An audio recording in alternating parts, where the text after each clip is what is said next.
வணக்கம். செல்வகுமாரின் மாலை வானிலை ஆய்வறிக்கை. அதிகாரப்பூர்வ வானிலை அறிக்கைக்கு இந்திய வானிலை ஆராய்ச்சித்துறை அறிக்கையை பார்க்கவும். 2025 செப்டம்பர் 16 செவ்வாய்க்கிழமை மாலை நிலவர ஆய்வறிக்கை. நேற்று சென்னையில் 12 சென்டிமீட்டர் மழைப்பிடிப்பு கொடுத்த நிலையில் காற்றுடன் இடிமின்னலுடன் மழை பொழியும் என்று அறிவித்தது போலவே காற்று இடிமின்னல் வலுத்து காணப்பட்டது. சென்னை அசோக் நகரிலே பெரிய மரம் வேரோடு சாய்ந்தது. பல இடங்களிலே காற்று பாதிப்பும் இருந்தது.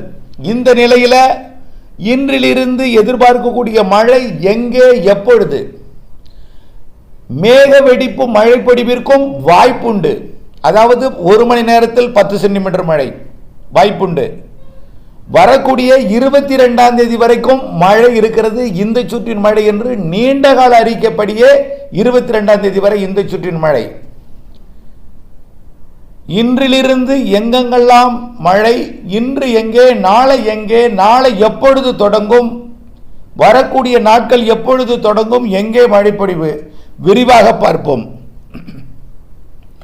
இன்றைக்கு மதுரை மாவட்டம் தெற்கு பகுதியில், அதாவது சரியா சொல்ல போனால் ராமநாதபுரம், மதுரை மற்றும் விருதுநகர் மாவட்டம் இணையும் பகுதியில் திருபுவனத்திற்கு தென் கிழக்கே மானாமதுரை மற்றும் நரிக்குடி சுற்றுவட்டார பகுதியில் மழை உருவாகியிருக்கு.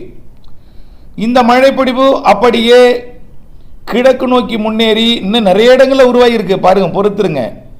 கிழக்கு நோக்கி முன்னேறி சிவகங்கை மாவட்டத்தின் தெற்கு பகுதி மற்றும் ராமநாதபுரம் மாவட்டத்தின் தொண்டி உள்ளிட்ட பகுதிகள் வழியாக வங்கக்கடலோரம் வரைக்கும் வரும்.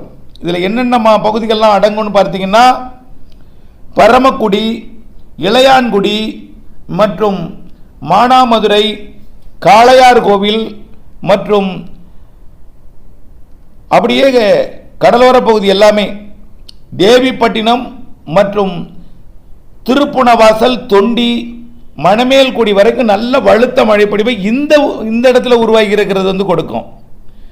அது இல்லாமல் சிவகங்கை மாவட்டம் வடக்கு பகுதியிலையும் காரைக்குடி, பிள்ளையார்பட்டி அருகேயும் மழை மேகங்கள் உருவாகி தீவிரமடைந்து கொண்டிருக்கு.